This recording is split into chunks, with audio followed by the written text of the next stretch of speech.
मैं बड़ा शुक्रगुजार हूँ कि आप चैम्बर की दावत पर तशरीफ़ लाए डीब्रीफिंग ऑफ द बजट जो 2023 और 24 और 25 का है।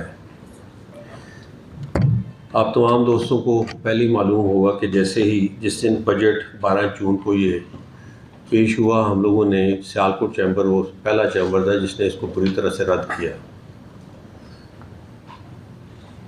और 13 जून को हम लोगों ने प्रेस कॉन्फ्रेंस बुलाई और प्रेस कॉन्फ्रेंस में भी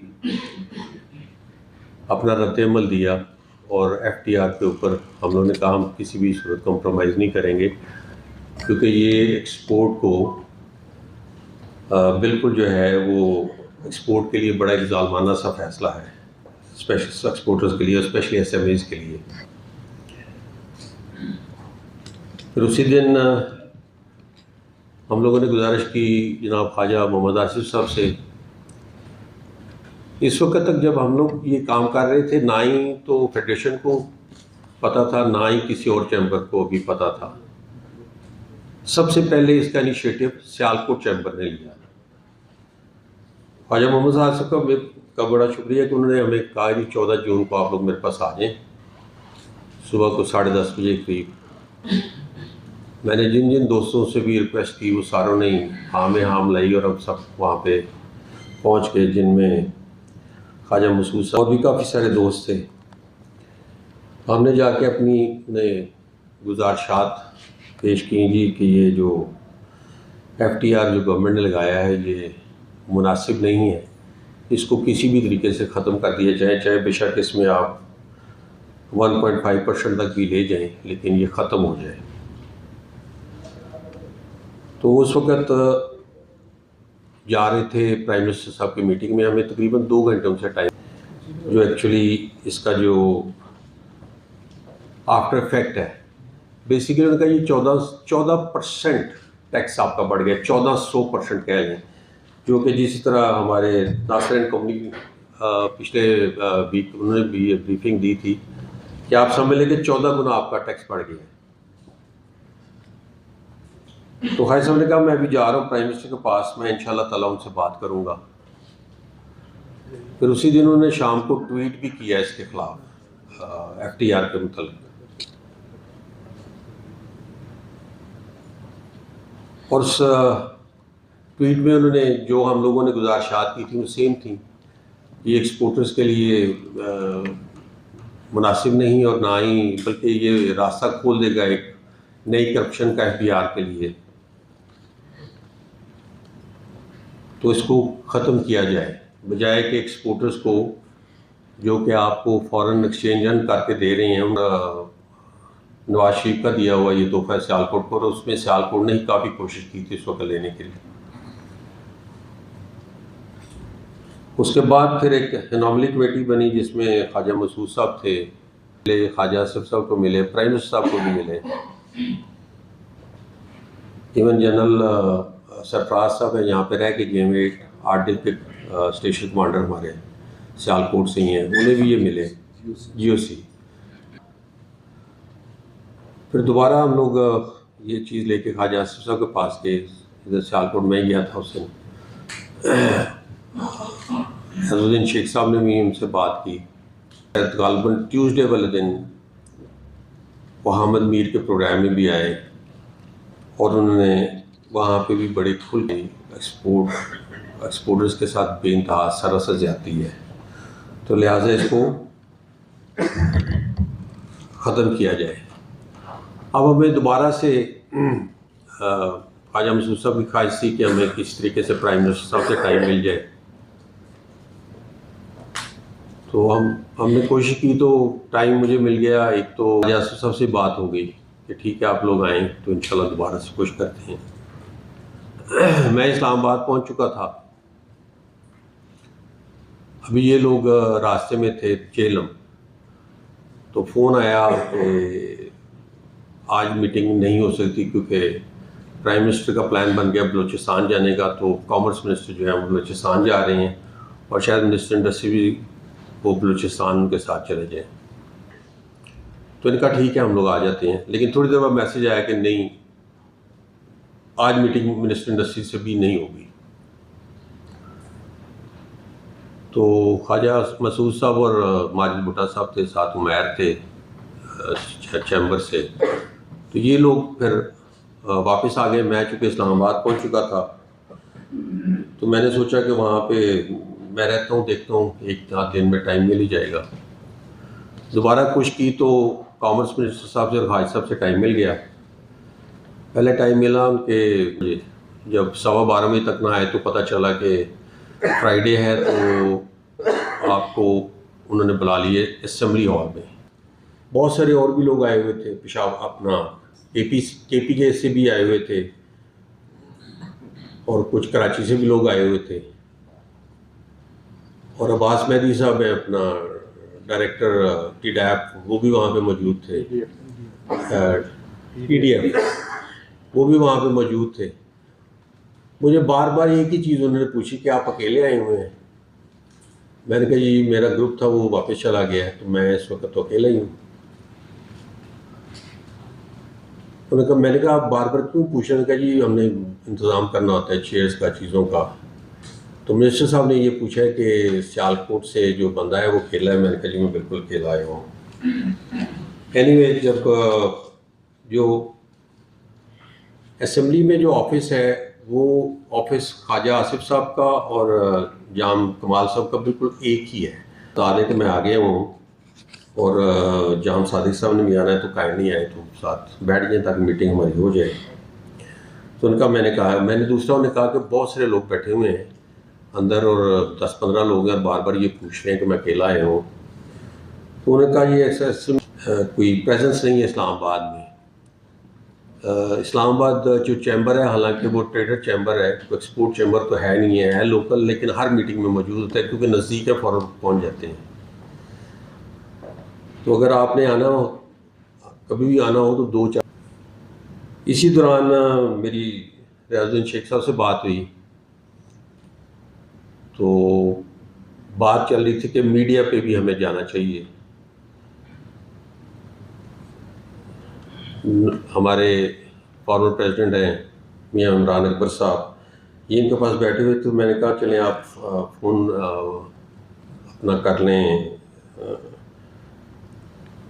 स्पीकर फ़ोन ऑन कर लें तो बात कर लेते हैं। तो शेख साहब ने कहा ये कह रहे हैं कि मैं आए हैं चैनल अपना प्रोग्राम जो होस्ट करते हैं, तो उनको भी जा। माजिद रज़ा भुट्टा साहब के कहने पे हम लोगों ने नवीद कमर साहब को भी लेटर लिखा और नफीसा शाह साहब को भी लेटर लिखा, क्योंकि वो जो फाइनेंस कमेटी नेशनल असम्बली की हैं, जो इस वक्त नवीद कमर साहब है, शायद वो उसके चेयरमैन हैं।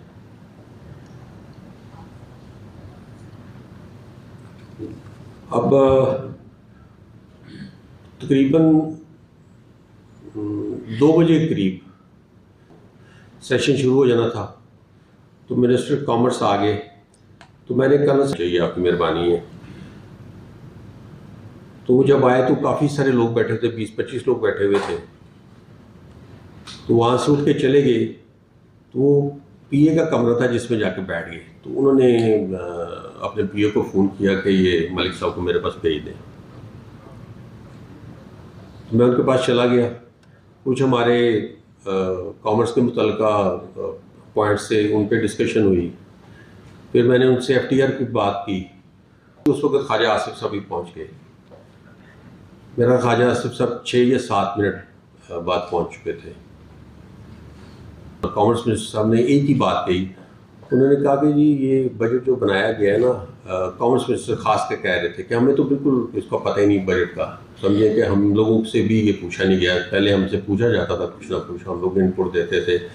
मुझे भी 4 माह हुए आए हुए, लेकिन बजट ये बन गया हुआ है और बहुत सारे लोग इस पर इतराज़ कर रहे हैं।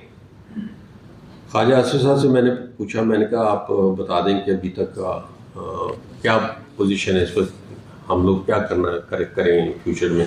तो उनका मैंने फ्रांस मिनिस्टर से मीटिंग की है और मीटिंग में उन्होंने मुझे यकीन दिलाया जी हमारा जो है ना है बेसिकली IMF का इशू ही है। जैसे ही हमारा स्टाफ लेवल को मुआहदा हो जाएगा या हमें कॉन्सेंट मिल जाता है या कुछ ना कुछ एग्रीमेंट हो जाता है, तो मैं निकाल लेंगे एक्सपोर्टर्स के लिए। तो मैंने उनका बड़ा शुक्रिया अदा किया और वहाँ से बस फिर मैं वापस आ गया। अब इसमें हम लोग इस वक्त तक लॉयर से भी बात कर चुके हैं। ऊपर सब बता देंगे कि अगर उन्होंने कोई किसी अपना टीवी होस्ट से बात की हो तो हम लोग अपनी काम नहीं है कि अगर आप समझें खाली प्रेसिडेंट चैम्बर कोई भी, चाहे सियालकोट का हो या कोई भी हो, वो अकेला जाके ये करा लेगा, it is not possible, totally not.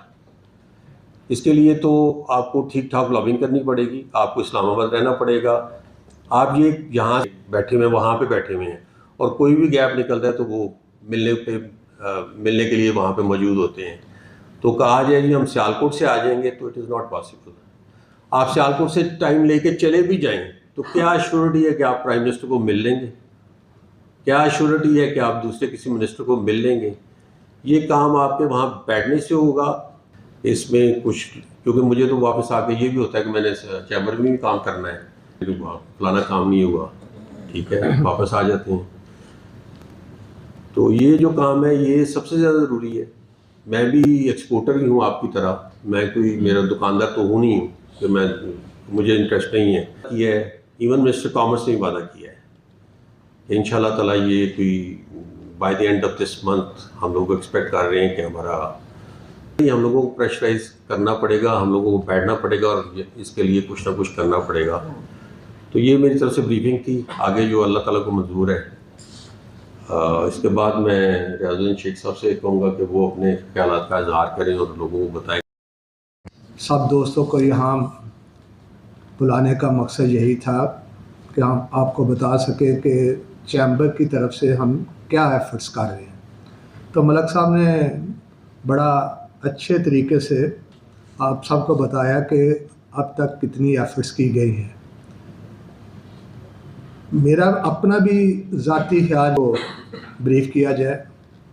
दूसरी ये थी कि अब हमें क्या करना चाहिए। मलक साहब ने मेरे ऊपर डाला है कि मैं बताऊं क्या करना चाहिए। ये तो अभी आपको बताया कि मियाँ इमरान अकबर साहब ने हमें ये मशवरा दिया था कि हमें ये जो टीवी एंकर्स प्रोग्राम इनमें भी जाना चाहिए, और मेरा ख्याल है ये एक बहुत अच्छी सजेशन है। तो ये तो मेरा ख्याल है मियाँ साहब ये एक सौबर तरीका है वहाँ जाने का। तो वहाँ पे जाने के लिए हमें क्या रास्ता अडॉप्ट करना चाहिए ये भी आपके ज़िम्मे लगाया हुआ है, जो वो रास्ता निकाले। और इसके अलावा और कोई ऐसी सजेशन आप दोस्त ये ना कहें कि हम हाथ पे हाथ रख के अपनी राय दें। इसके लिए $1 बिलियन पर एनम हालात में भी, और उसमें इसने बहुत बड़ा रोल अदा किया। तो मेरे ख्याल में हमें कोशिश करनी चाहिए कि हम उनसे मिले, उनको भी बताएं कि भाई पार्टी को वही लीड करते हैं जो पार्टी से इख्तियार में है, तो उसके लिए। और उसके अलावा अगर हम शहर में वो कुछ शुरू कर देने चाहिए उसका इंतज़ार करते हुए भी।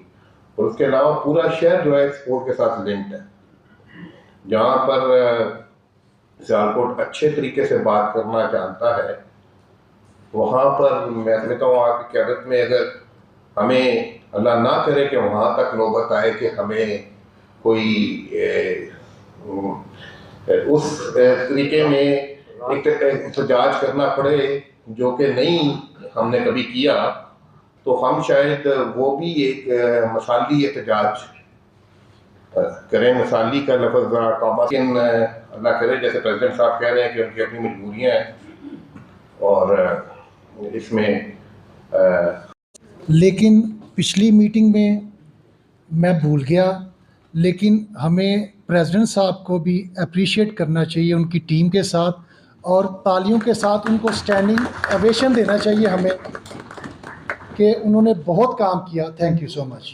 जो कह लें कि इस टाइम जो मीडिया का हाल है वो तो सबको पता ही है। तो मीडिया में बैठे हुए बाज़ लोग जो अपने मालकान की वजह से वो पॉलिसी नहीं ले सकते, वो बात नहीं कर सकते, उन्होंने आगे यूट्यूब चैनल्स अपने बनाए हुए हैं। ठीक है जी।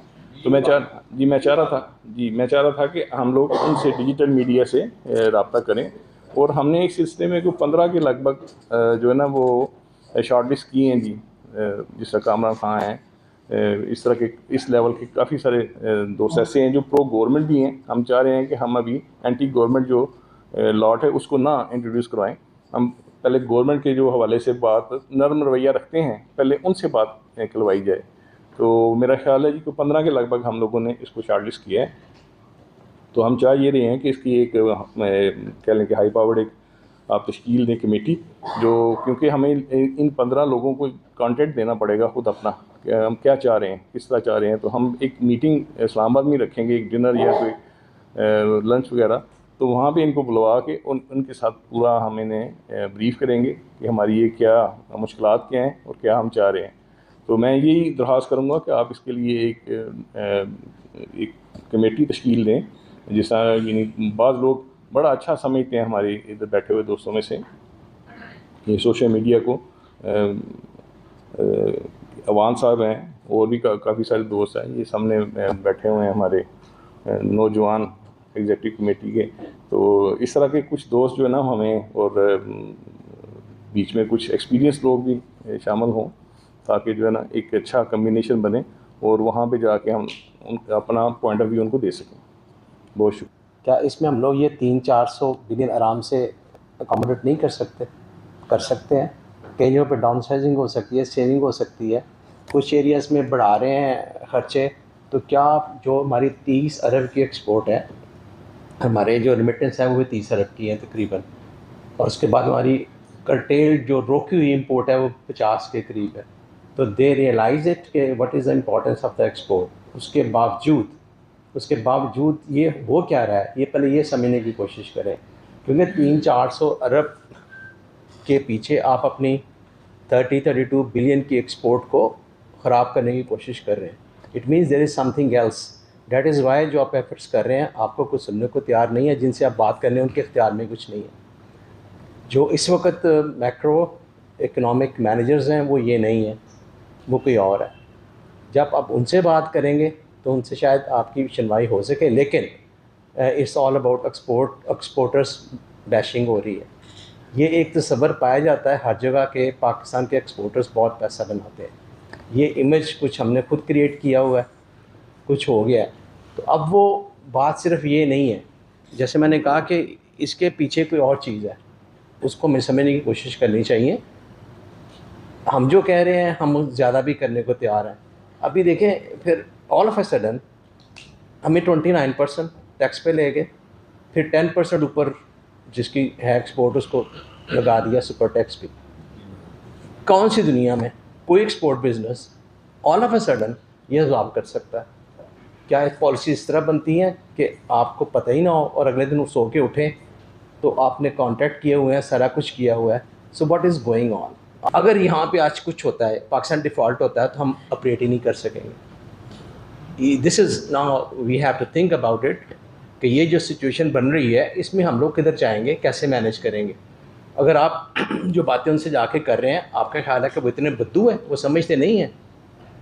मतलब भाई ये कोई ऐसी चीज़ तो नहीं है ना किसी के समझ में ना आए। So there is something going on, और वो ये है कि एक्चुअली इनको शायद पता है कि हम लोग डिफ़ॉल्ट हो चुके हैं and they are very desperate, किसी तरीके से हमें पैसे मिलें उधर से, इनकी अप्रूवल हो IMF की, तो हम दूसरों से पैसे ले सकें। अब इस सारी सिचुएशन में पहले ये देखें, ये सीधी बात है ना, 300-400 अरब रुपया तो कुछ भी नहीं है ना, जो इतने 18,000 के बजट में है। और दूसरी बात यह है कि जो सबसे इम्पॉर्टेंट बात है गौर करने वाली, कि हम लोग इधर बैठे हैं, कुछ जनरेट कर रहे हैं, इकनॉमिक एक्टिविटी हम जनरेट कर रहे हैं, तो हमारा तो राइट ही नहीं रहा है कि हमारी कोई बात सुने। जो आप बताए सुना रहे हैं किस तरह होता है कि इम्पॉर्टेंट सियालकोट का एक, जिसमें एक्सपोर्टर्स हैं, आप उसके चैम्बर के प्रेसिडेंट हैं, आपको इस तरह उधर रिसीव करें या इस तरह करें। ये तो अब तक मैं एक्सपेक्ट करता था कि जितनी अनरेस्ट है उनको पता है, यहाँ से इधर आके हमसे बात करते हैं, हमें समझाते हैं क्या मसला क्या है। सो ये देखें, जो हम प्रोटेस्ट करेंगे या सोशल मीडिया करेंगे, मेरे ख्याल में इसका कोई फ़ायदा नहीं है, क्योंकि जो आप इतना कर चुके हैं, क्या उन्होंने सोशल मीडिया पे थोड़े से मैसेजेस देख के या टीवी पे देख के, वो कामरान खान ने भी प्रोग्राम किए हैं, दूसरों ने भी किए हैं, हमद मीर ने भी किए हैं, कोई असर हुआ है आपको? ये वो टाइम बाय करने वाली बात है जी, ये हो लेंगे तो हम देखेंगे। ये क्योंकि सिचुएशन ऐसी है कि डेट इतना ज़्यादा है कि आप इस साल किस तरह निकाल जाएंगे तो अगले साल क्या करेंगे, फिर उससे अगले के साल का क्या करेंगे। It's mounting all the times. ये बोरिंग किए जा रहे हैं। असल में ये है हमारी प्रॉब्लम कि हम लोग फंस गए हैं इस मुल्क में, और ये पावर पॉलिटिक्स, ठीक है, तो उसमें उसकी वजह से ये सिचुएशन क्रिएट हो गई हुई है। Thank you very much. Sir की मीटिंग ज़रूर अटेंड करूँगा, मैं थोड़ा डिले हो जाऊँगा सर। तकरीबन सिचुएशन जो है वहाँ भी हम यही फेस कर रहे हैं कि PHMA में भी यही हो रहा है, ना हमें टाइम दिया जा रहा है, ना हमें वो मिलने देते हैं, और कोई मायूसी का आलम है, आप भी जानते हैं। अब मुख्तसर मैं ये करता हूँ कि हमें करना क्या है। मैंने उस दिन भी सर यही दरख्वास्त की थी कि हमें होमवर्क करने की ज़रूरत है। कैसर भाई ने भी अभी जो है वही बताया है, डॉक्टर साहब की तरफ से भी वही सजेशन आई है। हमारा एहतजाज का जो अमल है ना वो लास्ट में होना चाहिए। हमें चीज़ों को समझने की ज़रूरत है। जो सजेशन है जी आपकी फुल टाइम इस्लामाबाद बैठने की, उसमें आप वाक़तन मेरा और आपका वहाँ बैठने से मसला हल नहीं होगा। हमारी तरफ से अपॉइंटेड किए हुए एक्सपर्ट्स और टेक्निकल लोग जो हैं, जो हमारे ये बात कहने की कोशिश की थी कि असल में मसला कुछ और है, ये पावर पॉलिटिक्स है, वो फंस गए हुए हैं। मैंने आपकी जो अपडेट्स हैं मैंने वो भी उनको बतानी है कि हम ये फेस संजीदा और जो है वो सीरियस है। तो इसमें जो PHMA जो एफ़र्ट कर रही है वही आप भी कर रहे हैं। हमने भी 29 पाकिस्तान की जो एसोसिएशन है उनको ऑन बोर्ड किया, और आपने सियालकोट की सारी एसोसिएशन को ऑन बोर्ड कर लिया। ये हम सर मिल के इस मसले को हल कर सकते हैं इंशाल्लाह। सर मुझे इजाज़त है जाने की।